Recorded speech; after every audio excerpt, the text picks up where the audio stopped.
My name is Anita Troisi, and I've been doing stained glass at the Colebrookdale Railroad for about 5 years now. We actually originally found her to restore a little antique stained glass lamp.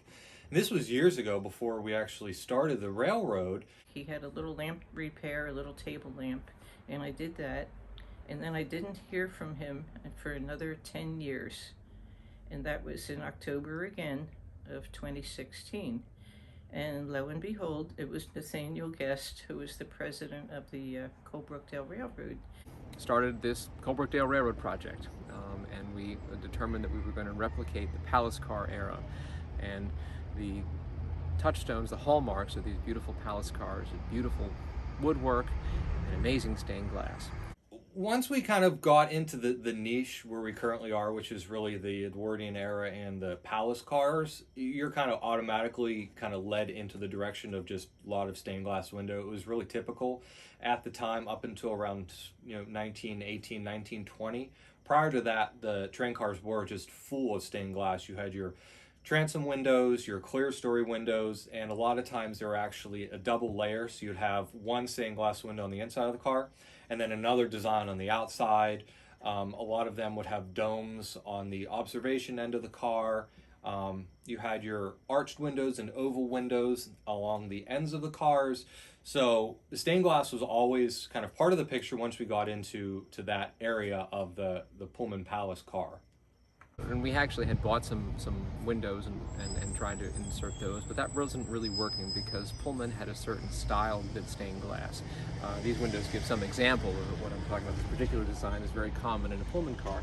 You're not going to find this window for sale with any kind of in any kind of quantity or frequency, and so you really need someone who could craft these windows from scratch. There's just hundreds and hundreds of hours.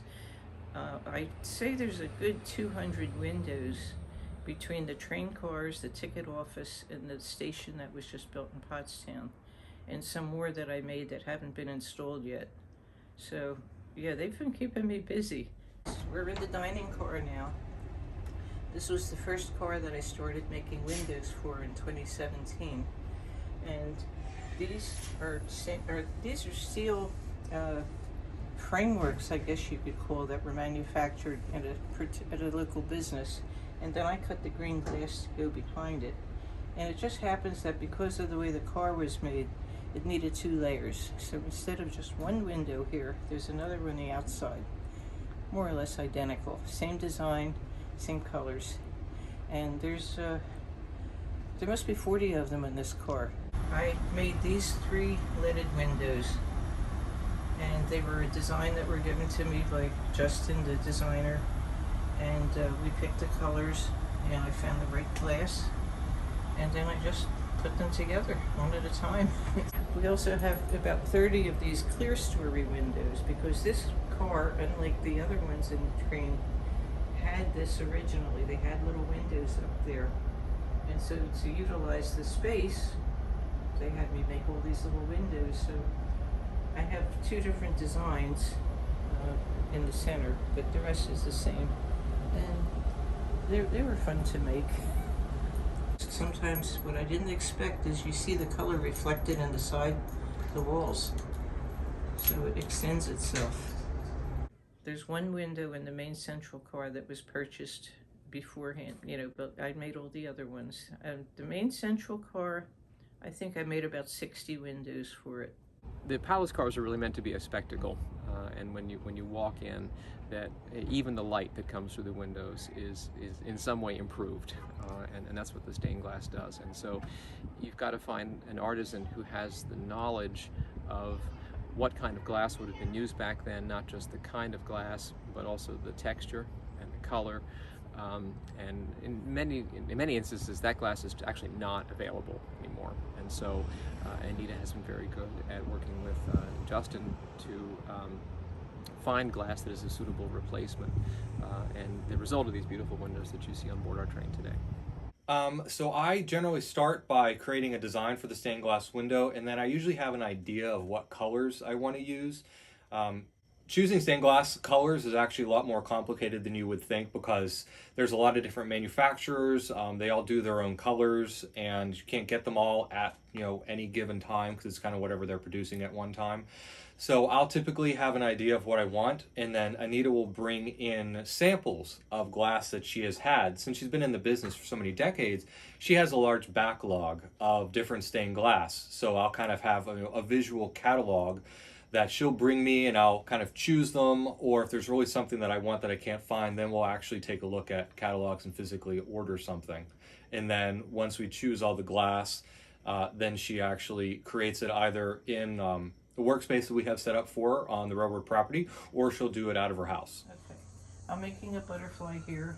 It's going to be a hanging type eventually, like a sun catcher. And these pieces are already cut out and fitted. And I'm ready to cut these guys out. They're marked on the glass.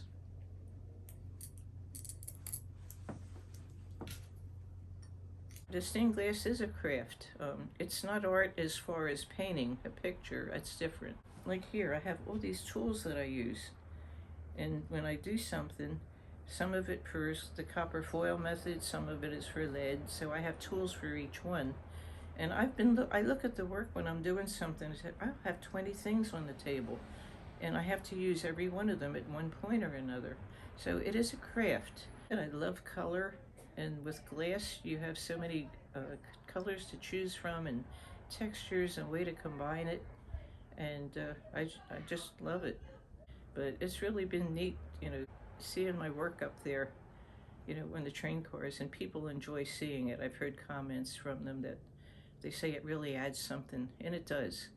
When you're standing inside looking at one of the windows and you see that color, I'm very proud of that. It's absolutely stunning, the stained glass and the dark wood and the carving and the draperies and the carpeting and the leather seating with the beautiful wood carved arms. It's stunning. I think this is probably the most beautiful tourist train in the country, because nobody else has anything like this. And it's all due to Nathaniel's vision. Nathaniel said, I have enough to keep you busy for years. And I said, okay, that's fine. As long as I can do it, I'll do it. It's called a legacy, when you do something that it lives on after you.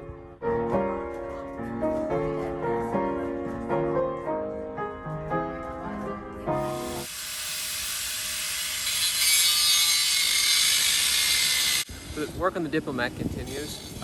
The Diplomat is one of the cars that we're most excited to be working on. We've got a variety of projects going on, but the Diplomat is the one that we're really jazzed about right now, because we hope to have the car in service for Christmas.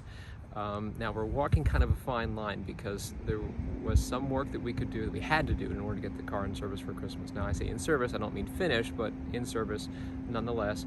But we had the opportunity, and we had the skilled labor to be able to do a lot of work, and so we spent the past couple of months just removing any place that was rotted on the car and replacing it, making sure it's in tip-top physical form, and now we're going to transition to being able to button it back together in order to run for this year, and then next year we'll unbutton it again and do some more work. So we're kind of at that point, that tipping point now, where we're beginning to put it back together to get ready for operation. And so most of the metal work in terms of removing old rotten parts is finished now, and now we're putting back new steel. New windows are in the process of being made, new mahogany windows, as well as some work on the interior to preserve the beautiful stenciling that was originally part of the car. The folks that we got the car from did a wonderful job in uncovering that stenciling, and so now we're embarking on the process of being able to restore it. Our hope is that the car will be in service as a winter wonderland car on our Christmas trains.